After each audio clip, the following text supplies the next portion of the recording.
Good afternoon, everyone, and thanks for joining us today. This is part 2 of 3 of our webinar series. Today, we'll be discussing how to set up your telecom offerings. Your presenters are Brent Reeves from CereTax, Usman Zahoor from Rev.io, and Brian Greer from TaxConnex. Just a few housekeeping items before we get started here. All your lines are on mute and will remain on mute throughout the webinar. As a reminder, this webinar is not eligible for CPE credit.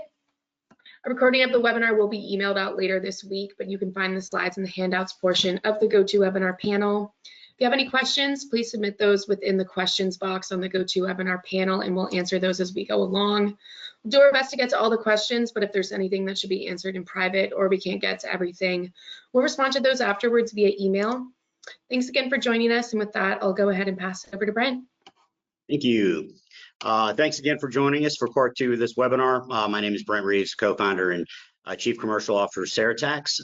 As a reminder, we are the tax automation solution that integrates with Rev.io and works very, very closely with the TaxConnex team to make sure that you can get and maintain compliance throughout the entire evolution of offering communication services, as well as MSP services and just sales and use tax in general. Brian? Or Usman, who's next? Thanks, Brent. Hey, everyone. Nice to have you again. My name is Usman Zahoor. I'm the Vice President of Channel and Community over at Rev.io, and really excited for part 2. Hopefully, we did a good enough job in part 1 of showing you the benefits of getting into this space and offering communication services as a managed service provider. And now we're looking forward to giving you some actionable insights on how to get all this set up operationally. I'm with Rev.io. We've been, a leader in the communications billing space for the past 20 years, and we've got a lot of clients, a lot of MSPs that we've been working with, and have a lot of good information to share. Brian, over to you. Yeah, thanks, guys. I'm Brian Greer. I'm one of the partners here at TaxConnex, and as Brent and Usman had described, I really focus on the tax and regulatory compliance. Been in the industry for close to 25 years now. So looking forward to sharing some insight here with you today. Just as a kind of a quick recap of where we are in our journey here with our kind of our 3-step or 3 webinar series. The first webinar that we did last week was really kind of presenting the business case in terms of, why should you start to offer a telecommunications service? So we looked at, potentially establishing a recurring revenue stream, enhancing or improving your bottom line, raising your EBITDA, both of which can help increase the valuation of the business. But it's also something that allows you to, I think, make the clients more sticky. The more services, different types of offerings that you have with an organization, with a client, the more likely they're going to stay with you. So hopefully we did a good job of presenting the business case as to why you'd want to do or offer telecommunication services. And as Usman said today, we're really going to focus on how do we take this, how do we pick a billing solution, how do we implement a tax calculation solution as well, and how do we maintain and manage the overall compliance. When we talk with MSPs and companies that are getting ready to or trying to get into this market, there's a lot of confusion. And I hope that we can kind of simplify this and give you some real step-by-step actionable items here today. So Usman, I'll let you take the first piece here. Yeah, perfect. Thanks, Brian. I think this slide is kind of what we've noticed, and what I've noticed over the years is typically the easy part, for an MSP is understanding the technology, understanding how to actually set up your communications platform, how to be picking the provider, but it is really the first step. So we'll kind of touch on some of the key points there. And what we typically see is there's 2 approaches. One is the more DIY approach, where you'd go and find a cloud PBX environment yourself, pick a trunk provider, pick a number provider, and then the second approach is working with a white label partner. Some of the more common cloud PBXs that we see, UCaaS platforms, whatever you want to call it. NetSapiens is obviously very popular. 3CX within the MSP community is really popular as well. There's other platforms like 2600Hz, Metaswitch. There's a wide variety of cloud PBX, UCaaS platform options for MSPs that want to take more of that DIY approach. And then that typically pairs with picking a provider as well in terms of getting the actual connectivity, picking a SIP provider. And some of the ones that we commonly see, VoIP MS, Bandwidth, Telnix, Twilio, they're all really good options for a service provider that wants to set this up from scratch. And the benefit of that approach is margins can be typically a little bit higher, but the downside is, it does have typically a little bit more upfront costs and effort because you've got to really piece together these solutions on your end. But again, typically for MSPs, having that technical background in the IT space, that is, a really good option. The third option, or I guess the second option, is really working with a white label provider that has more of an out-of-the-box solution. And that can often simplify, the deployment, reduce some of those upfront costs, and really have a support team that's backing your support team. We mentioned AltaWorks on the last webinar, which is a great partner that has an out-of-the-box white label offering that you can use, and you can white label their solution. SkySwitch is another example, another great partner of ours. And then, of course, we've got others that are popping up as well. Virtue, white label communications, Call Tower. So there's a lot of options for MSPs that want to explore this space. And they kind of, it's a choose your own adventure scenario here where you can take the more DIY route that has a little bit more upfront costs, but has potential for larger margins. Or if you want to keep things simple, you could start with a white label provider. And a lot of the times we see service providers, managed service providers, start with a white label provider just to get their communications practice off the ground, working with someone like a SkySwitch, and then make that decision down the line once they've got a little bit more scale in their communications business, whether they want to pivot to setting up their own NetSapiens environment, setting up their own 3CX environment. Brent, Brian, I'm curious to hear if you guys have any insights what you're seeing your partners do. From our aspect, it's really, I think you hit the nail on the head. It's just kind of like how much resource do you have, how much knowledge base do you have to get started. I mean, we're seeing, quite frankly, we're seeing most of our new entrants choose the white label route. Probably for the reasons you mentioned. It's just easy. There's a lot of providers out there that put together great packages, including us, right? So we work with a lot of those to make kind of the whole process easy of getting into the business. It's definitely the easiest route. As you mentioned, if they've got more IT chops, then perhaps it's not the highest margin route, but it's just that, that trade-off between support, ease of entry, and margin that's usually the discussion. So yeah, that's kind of what we're seeing too. Yeah. I think the support. Yeah, same on our side in terms of the white label providers. It's just that the cost of entry, the barrier to entry is so low going down that pathway. That tends to be what I see as well. Yeah, I think the support piece is probably a huge factor there. Where if you've got working with a white label provider, they can really act as your first line of support. So if you've got this is a new service for you, you've got support issues, you've got clients calling in, working with a white label provider can really take that burden off of your support team until they kind of ramp up and really learn the communication space there. So, we won't spend any more time on this slide. I think, again, this is typically the easiest part for MSPs. Brian, if we switch over to the next part, this is really where Rev.io can kind of come in. And once you've got, okay, we're going to be offering communication services, we recognize this is a valuable revenue stream. The roadblock, it doesn't have to be a roadblock, but it typically ends up being, how the heck do we manage this? How do we build these services out?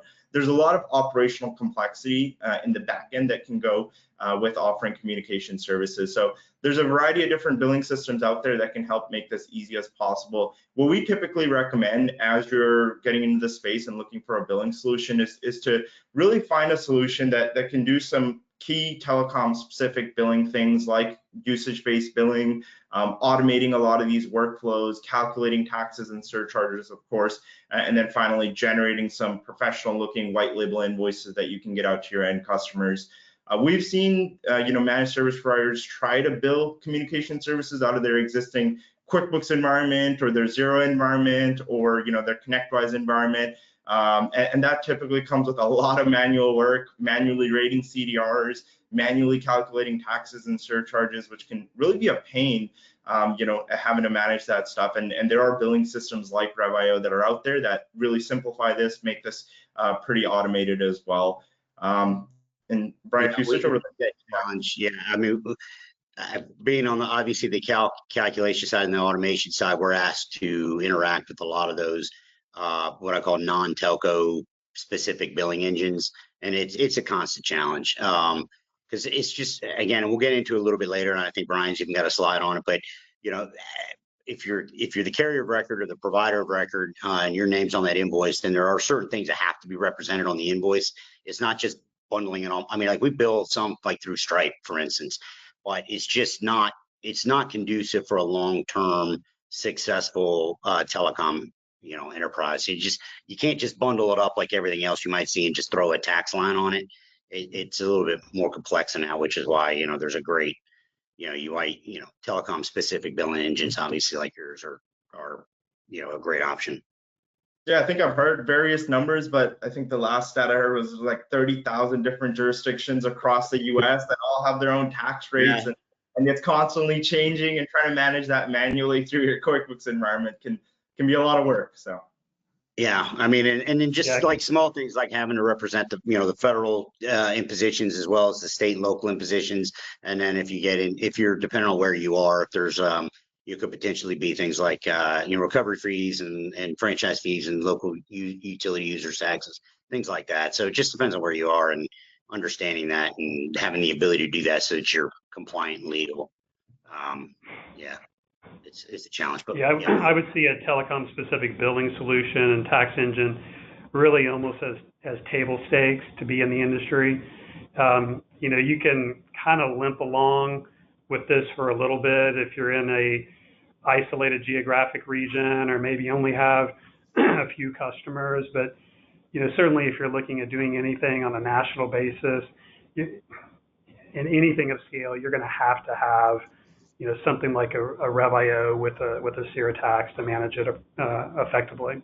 Just no way around that.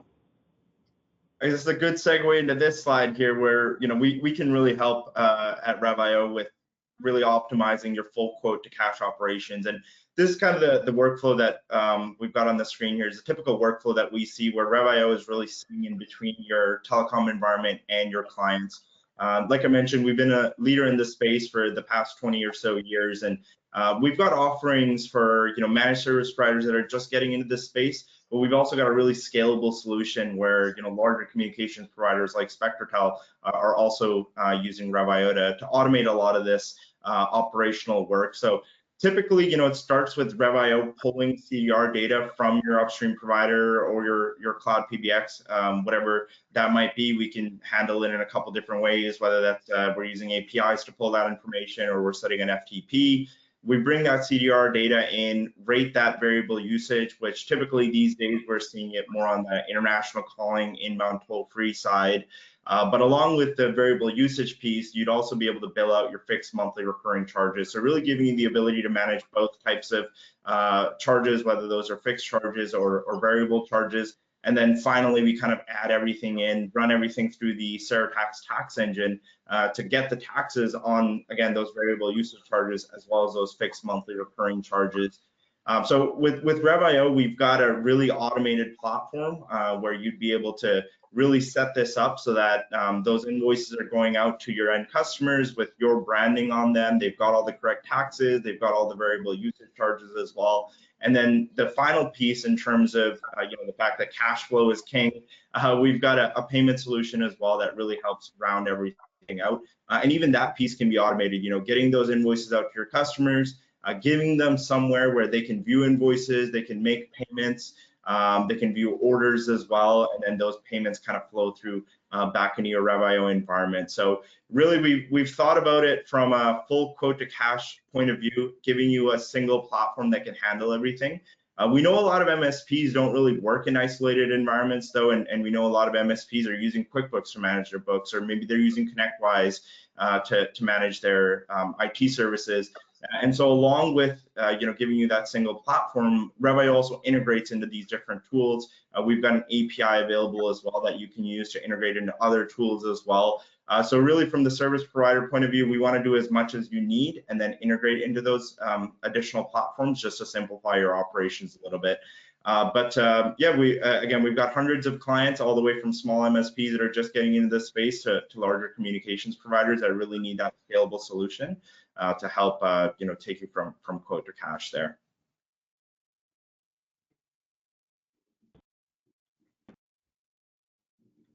Now, this is something that we've been working on very hard for the past few years. We've just been, we touched on this last in part one, but this convergence that's been happening between IT services and telecom services, where if you're not offering everything, you're putting your business at risk. And so we've been working behind the scenes on this new AI-powered PSA and communications billing platform that kind of combines the two worlds, the managed services world and the communications world here. And so with Rev.io PSA, with the billing tool, you can technically use that as a standalone solution and integrate that into your PSA environment. But if you're an MSP that's really looking to take this seriously and really scale your communications business, and you want a single platform, a single place to manage it all, Rev.io PSA will be the perfect solution for you. That's really focused on simplifying the full end-to-end operations for service providers, not just billing, but also things like ticketing, inventory management, scheduling, analytics and reporting, having a lot of automated AI-based workflows. And so we're really excited about this. If you go on our LinkedIn or if you go on our website, you'll see a lot of good information. We are launching the early access program for this PSA next week at Channel Partners. And the work's not done. Our development team has been focused very hard working with our communications clients and our traditional PSA clients on building out this new PSA. But we've got an early access program where if you're a service provider that's interested in checking this out, that early access program will allow you to get in on the ground floor. It's free of charge until our general release in September. So if you are serious about communication services, if you're serious about optimizing your operations, definitely check out Rev.io PSA, where we kind of combine all those things into one. And we've got some of the key features highlighted on the screen there. If you'd like more information, please feel free to reach out. Yeah, so we've been talking obviously about the solutions here. One thing I want to kind of point out is, like, as we talk about this, again, it always seems like a lot, but it's actually pretty awesome that, to launch an entire new line of business that adds, a tremendous amount of value to, obviously the company valuation, but also, your top line and your margins. To be able to do that really with 3 phone calls is pretty huge. And what I mean by that is, like, obviously, if you've got your white label, provider that you want, then you need to call, whether it's Usman or another provider within the space. Obviously, we're partially Usman, but and then Usman's solution basically wraps all the billing, the calculate, our service, the calculation, the payments, all of that together, and then the next phone call is really just Brian. And so between it, it's like you can launch a full, I don't know many businesses that deal in this kind of complexity that you can really launch it with 3 phone calls. So I think that's a testament to how everything's moving and how everybody recognizes, hey, this is a great opportunity, but we've got to be able to support the environment. We've got to support the ecosystem, and the best way to do that is to make it easy, because most people don't have a ton of time to start spinning up new things. So I think that's pretty awesome. However, there are impacts to your business as you kind of move from hardware or software or managed services of any kind, obviously your IT services, as you're adding communication services. So, like, a few things that the reason why we exist and why this is, we have these webinars, there's just a few differences that you have to know. Obviously, one is regulatory fees. So this is what I was alluding to earlier. When you provide your current solutions, maybe you just have to worry about sales tax, and depending on where you are and how you're billing your customers, maybe you're not even dealing with sales tax. Although I think in most regions you're going to have to deal with that at least to some extent. But when you do start billing for communication services, you do have to capture things like regulatory fees and 911 fees, and those things have to be on your invoice, or at least without further consultation or deep consultation with legal, I would just say, Yeah, they need to be represented in your invoice. You need to be prepared to put them on your invoice, you know, and represent them correctly. Nexus requirements. This is a big one. So, and this is where we encourage you to have advisory services when you're entering into this space, which again reside within our ecosystem. So make a phone call. We'll you know, hook all of that up. But Nexus is a little bit different. You've probably heard of Wayfair when you're dealing with sales and use tax, where, you know, now you have to basically collect sales tax almost everywhere, not just where you have a physical presence. So whether you're selling hardware or whatever, if you have customers that are in other parts of the country, maybe you're just worrying about sales tax. Well, Nexus within communications is everywhere. So if you are offering communication services in any particular state, you now have Nexus there. So if you didn't have Nexus there previously because you don't meet the say economic or physical thresholds, if you're offering communications services there, that can impact that as well. So it's like Nexus one for one, Nexus for all. So that's something you want to consider as you're moving in. And again, it's just advisory on how to kind of deal with that and how to work around that. And so it's just something to you know, point out. And then of course support needs. What typically happens when you start offering new services and the invoice start to look a little different, or the invoices start coming from a different platform, you know, invariably you're going to get this question of like, well, what is this? Why am I paying this? Or how does this apply to me? Or, you know, so obviously you have to have kind of the backup documentation, which obviously again was within our platform as well as Usman's platform, to be able to say, okay, here's everything that was taxed. Here's why it was taxed this way. You know, here are the impositions that have to be done. And again, there is some art as well as the science around it. But it's just a few things that kind of differentiate between what you're doing now and why you need a service. Again, whether it's ours or someone else's, you really do need to have a communications specialized calculation solution. You know, Brent and Usman, something I'll add to this, and it's interesting when I think back as you guys were talking, and I think back 5 years ago, 10 years ago, you know, we'd have conversations with new entrants from a telecom perspective, and I often heard, oh, I don't have any issues. My upstream carrier or my white label provider is taking care of all of this for me. And I haven't heard that comment over the last couple of years. So it's interesting how I think the awareness has increased not only from a company perspective in terms of delivering the service, but also those white label providers that I think are much more likely to disclose that there are certain differences and certain things you have to do. And I think the proliferation of solutions like what we're talking about here with Rev.io and CereTax have made it a lot easier. I don't know if you've seen kind of that same kind of trend. Brent, you kind of smirked when I said that. You've probably heard that 10 years ago, and maybe not as much now. It was like every day. Yeah, it was like every day we were having that same conversation. And, you know, we didn't want to like burst a bubble, but I think it's been the education of the provider, quite frankly, whether it's a white label provider or even like, you know, folks like AT&T, the carriers that are wholesaling. They have become way more educated in the fact that, number one, they don't want the liability rolling back up to them, right, for one.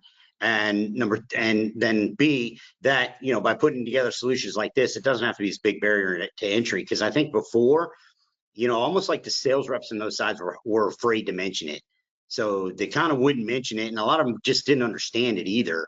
And they're like, oh no, you know, you're just a reseller. You don't have to do that. And again, you know, that's just not the rules. But so I definitely think it's been an education on from the wholesale side that makes their resellers more aware of what they have to do. So it's not just a shock to their system. At least that's my perspective. Yeah, makes sense.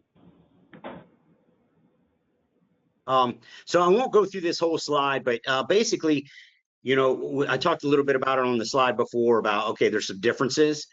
So with those differences come certain steps that you have to take to set up this. This is a leave behind, so everybody will have access to the deck. You can read it in more detail, but it is basically determining how does this affect me from a nexus. Then the biggest thing is mapping products and services, just saying, okay, what is it that I'm selling? How does that fit into the taxation model? Because, is it interconnected in VoIP, non-interconnected VoIP? Is this CPaaS, UPaaS, UCaaS, mobility, data, what is it? Understanding your packages. Look at where you're doing business. Where you're doing business is going to define what your regulatory obligations are, both from a registration perspective as well as remittance and compliance perspective on a go-forward basis. When you're defining your product strategies, that's really where I was talking about a little bit about, as far as there's some art as well as science. So when you do go to sell these services, how you package them and what you put with them and how you allocate certain portions of your pricing for the underlying service impacts greatly the taxation that occurs within that bundle, if you will, of services. So that's an area that one good thing is, like, Usman's platform is very flexible in that area. So it's great to be able to kind of manipulate what you're selling within that in order to, again, stay compliant, stay legal, but also kind of minimize your exposure and liability so that you can keep your pricing in such a manner that the taxes and fees don't suddenly become a competitive disadvantage. And then exemptions and thresholds, just like, who are you doing business? Are you doing business with hospitals or enterprise companies that may report their own, or tribal nations, or whatever the case may be, that may have some special exemptions, schools, things like that. Understanding, where are you doing business, because that does impact how the taxation occurs as well. So there's just a few steps again. But all of this will be handled in a single implementation of your solution. So you don't have to rely on 4 or 5 different resources in order to put all this together. But it's just part and parcel of what the whole thing everything that has to happen.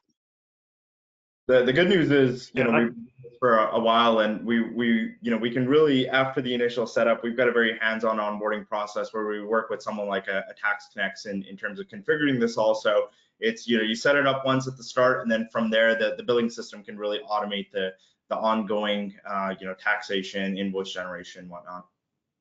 Yeah, and then you probably want to review it, once or twice a year also, for what I think Brian's about to talk about, which is optimization. Because as you start to learn more and more about not just your customers, but how your customers are actually using your services, it provides you with abilities to continue to change and optimize optimize how you're presenting that in order to minimize tax. So, that's a obvious segue to you there, Brian. Yeah, appreciate the softball there. So there's a lot in here to talk about. There's a lot on this page, but I'll kind of highlight some of this. And Brent mentioned it before in terms of setting up these packages, setting up these bundles. Because when you look at a VoIP service as an example, and let's say you're charging $20 or $19.99 or whatever that charge is for that bundle, there are multiple items within that bundle. You might have a DID, a direct inward dial, or an actual phone number. There's the cost of the service. There might be a software component. There might be ancillary features that you're charging for as well. And each one of those could have a different tax and a different regulatory treatment. And if you look at that bundle as a whole and you map it into a specific category within the tax engine, within the billing system, you might get a very conservative view of what the taxes are. Said differently, you're going to get a high tax rate, you're going to get a high regulatory burden on that bundle. But by unbundling it kind of behind the scenes and applying tax and regulatory fees only to the applicable components, you can significantly reduce the tax and regulatory fee burden. Just a quick example of that, if you do have SaaS as part of that bundle, SaaS is not taxable in a lot of states. I'd say there's roughly 25 states that it's taxable in, the other 25 not taxable, but SaaS is not applicable, or I should say USF charges are not assessed on that SaaS portion of the charge. So there's ways to kind of manipulate the tax and regulatory application to reduce that burden on your customer. There's also an opportunity, and sometimes from a cost recovery perspective, sometimes you can set this up where this becomes a revenue opportunity for the business.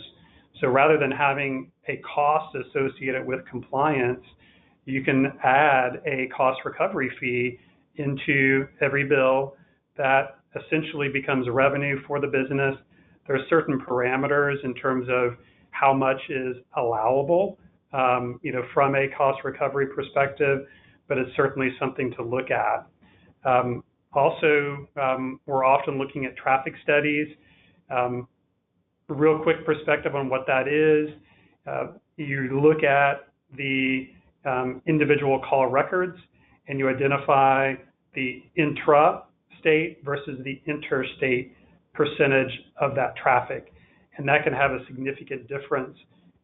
This again is kind of a busy screen, but a quick example of how a traffic study could benefit not only your customer, but also you, is if you take a $100 VoIP charge, and I don't think anyone charges $100 for a VoIP service, but I like round, even numbers like that. The safe harbor that is prescribed, by the FCC, by USAC, who administers the USF fund, is that they assume that 64.9% of your VoIP traffic crosses state boundaries. So it's interstate traffic. So if you take that safe harbor, they're going to apply, or you're going to have to apply, the current USF charge to that entire $64.90 of that VoIP charge. Now, if you look at a traffic study, and maybe you have customers that are doctors' offices, attorneys, where a lot of their clients are local, and so a lot of their VoIP traffic is local, it's intrastate, and it's not interstate. You do one of these traffic studies and you find out that you can charge or apply that USF fee to a much lower percentage of the overall charge. And in this one example, we can reduce the charge to your end customer by $14. I think it's about $14. And at the same time, you can add a cost recovery factor into the equation where the overall burden to the customer is less than what it was before, but you're also pocketing that cost recovery fee. So a lot of things to do here from a tax optimization perspective as you look at launching a service. A couple of different steps here in terms of managing the ongoing compliance. Again, this is kind of packaged and set up for us to handle all of this for you as well. But you've got registrations that you have to look at, and those registrations and certifications happen at a federal level, a state level, and sometimes even at a local level. Similarly, you're going to have reporting requirements at a federal level, state, and local level. Obviously, there's going to be some type of payment remittance obligation, management of any jurisdictional correspondence or notices that come in from all these different administrative bodies that you have to work with, and also updating your tax calendar as you expand into new jurisdictions, as filing frequencies change. There's a lot to manage there from a compliance perspective. And I think we help simplify all of that by, again, just allowing us to do it. Plug in Rev.io with CereTax or TaxCal. We get all the necessary data, and we can manage all of the filings for you fairly easily. Yeah, I think, just go talk about that slide again. It constantly sounds like a lot, but as I mentioned earlier, and it's 3 phone calls, right? So get your white label provider, get your billing platform, which will include us, and then your compliance team as well, which also could potentially include us. So it could be anywhere from 2 to 4 phone calls of teams, to put this whole thing together. We kind of want to make you aware of everything that's going on behind the scenes, but you really don't have to become an expert at all of that, nor do we encourage you to. And it's actually surprisingly cost effective to put all this together as well. So yeah, if you're considering it, I would just recommend you making that very first phone call.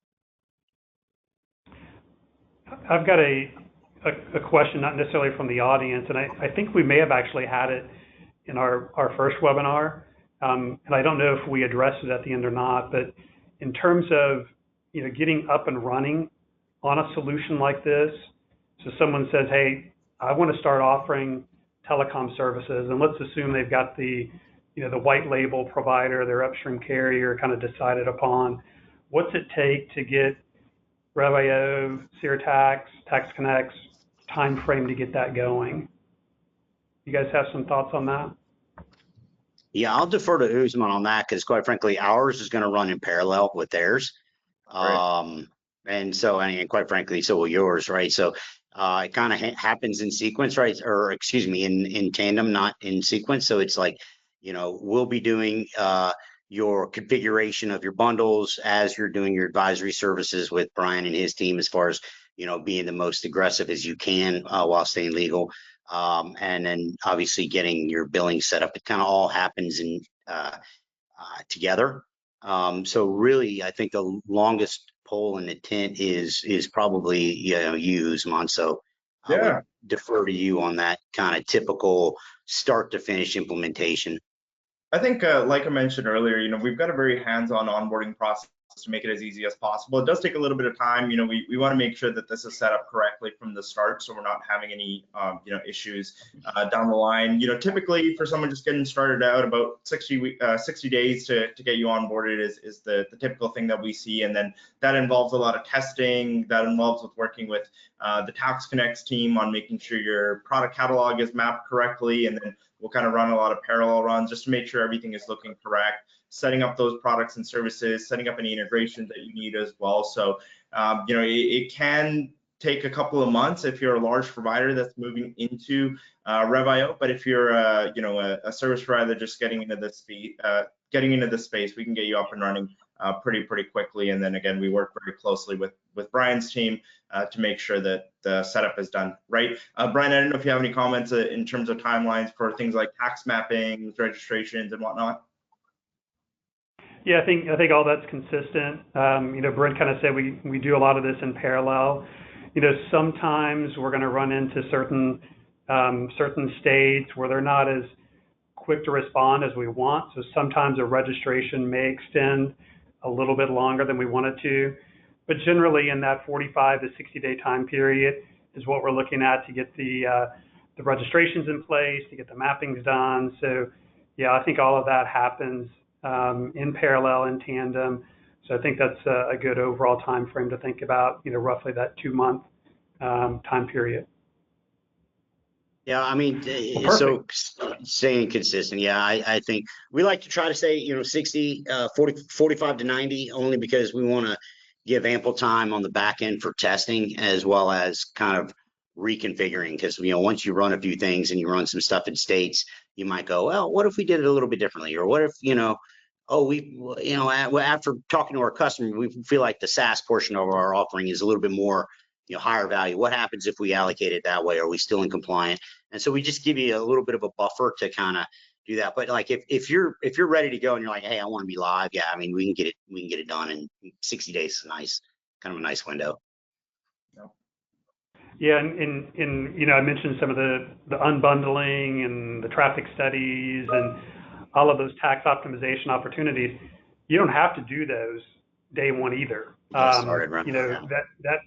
That's something that can be adjusted and modified over time, where it could certainly simplify and shorten the time frame on my side. So I think we're kind of at the end here. Wanted to really highlight the third, I guess, leg of the stool that we're talking about here, coming up in a couple of weeks, where we really want to talk about go-to-market strategies now. What tools, what marketing information, what sales information is available to really help you bring this to market, bring in new customers. So that's really what the focus of the presentation, the webinar is in 2 weeks coming up. So hopefully we'll see everybody there. Thank you for your time today. Thanks, everyone. Thanks again.